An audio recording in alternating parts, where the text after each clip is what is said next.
Yeah. What's stand-up comedy like now in this new fucking era of Ontario? Well, I run a lot of my own shows. I have to do a lot of my own shows. Yeah. For multiple reasons. I mean, I work with Yuck Yucks, but I'm not super impressed with how they've dealt with all this vax passes and stuff. You know, they got to go by the books. I get that. But on the other side, it's, you know, even the censorship, like certain clubs, like I did a Yucks club, and then they got mad at me for making a joke where I said to kill all the nurses. And, you know, I thought what I thought was a funny joke was apparently one of the guys who owned the comedy club's like family was all nurses. So he was like, he can never come back. And I'm like, that makes no sense. I mean, who gives a fuck if your family of nurses? This is we're doing comedy. When you go to Yuck Yucks, it says whatever the comedians say, like it's uncensored and like you can't like get a refund. Yuck Yucks is like the last frontier of comedy, right?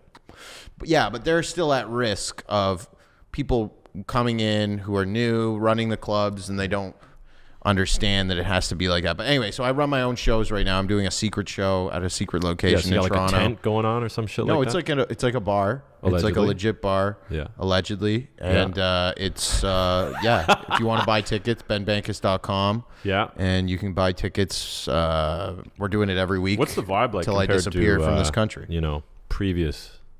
You know, how people sitting apart from each other. Is it weird? Do they still laugh as much? Or? Well, it depends, because like at my shows, we kind of just fucking do it, right? And a lot of the people coming are like my audience from my Instagram. So I was getting more tickets when I had 10,000 followers, and then now I'm back down to 3,300.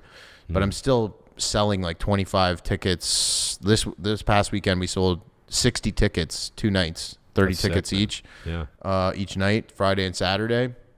And we just do it like pretty much how it should be done. And if you go to the Yuck Yucks clubs, I mean, it's not that much worse. I mean, there's a little bit of spacing between the people. They take a few chairs out, but it's pretty much the same. Right. The only issue is like people have been inside this whole time and they've gotten used to cancel culture, and they think they can just now go to a establishment and be like, I didn't like what he said. He should never be allowed to work again. And it's like, sorry, no, that's not actually how it works. So there is a bit of that. But generally, like when I was in Niagara Falls, even though I got in trouble, I was murdering the whole weekend. Like they were loving it. Niagara Falls is loose, man. It's run by the fucking mafia. When you got casinos and Ferris wheels, you know some shit's going down. Yeah, it's not the most. No. That's what it is. But you know, comedy has always been mafia affiliated. From since Prohibition, buddy. Since comics were doing the Copacabana in New York City and shit like that, and the Lenny Bruce and those guys, they all and then Rodney Dangerfield, and they all did comedy with paid for by fucking mobsters until they really hit big and did Johnny Carson. Now the only thing you can do is get on Rogan, right? Like, so how balls deep have you gone into like comedy? You know, because I always wonder. I know some comedians probably never listen to it; they're just funny. You know, like the odd Theo Von guy. And then some people, they research it, they learn how to be funny based on already being funny. They kind of like I don't think you can really learn how to be funny. I think you can, but it's like anything. A boxer practices a move. I saw this on a Netflix documentary, so I'm like quoting a fucking analogy. I'm quoting like the intro to a Netflix documentary. It looked boring and I didn't watch it, but this is what it. But when you practice something over and over again, it will create like muscle memory. But the problem is a lot of comics do a lot of comedy and they just suck every time, so they never actually get better.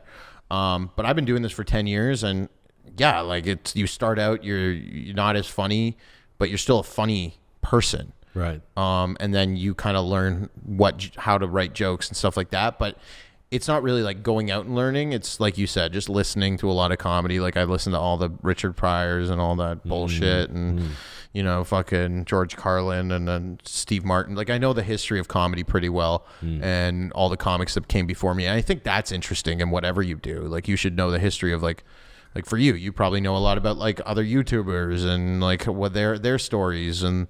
No, you don't know anything. Not really, bro. No. Okay, well that's why I'm a bad example of that. Well, you need to brush up. No, you know really. you could. Name 5 other YouTubers that you know. Canada, United States. What do you want? You know what? Just I'm gonna shout out some obscure channels too. Give love to those guys. My buddy in Australia, Greedy Boss, he used to do fucking drunk interviews out there. Australia used to be super loose, man. They were awesome. Let's go. Andrew Santos from Vancouver. He does mountain biking shit, which is pretty dope. My buddy Brad Lancaster, Discover Connection. It's kind of like Yes Theory. They do really cool See, you videos. fucking know boring shit about YouTube. Right? Shout out to all the boys. No, what do you think about the 10,000 hour rule? Like, do you think that applies? Yeah, it applies to comedy? everything. Yes. Yeah. Yes. I don't even know if I've done 10,000 hours. I probably have. 10 years, bro. That's 1,000 hours a year, bro. What's that? Like an hour of, that's, yeah.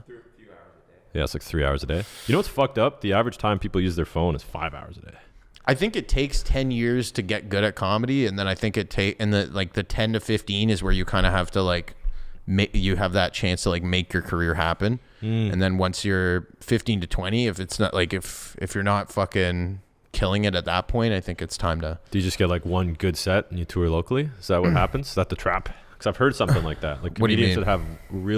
that have one really good hour and they just hit the local spots and they never really go past that. Well, yeah, I mean, comics in Canada, like they get families and then they go on welfare and then they don't do anything and then they're losers. Well, But yeah, that's you gotta. that's the weight of life, bro. As you If you get guys older,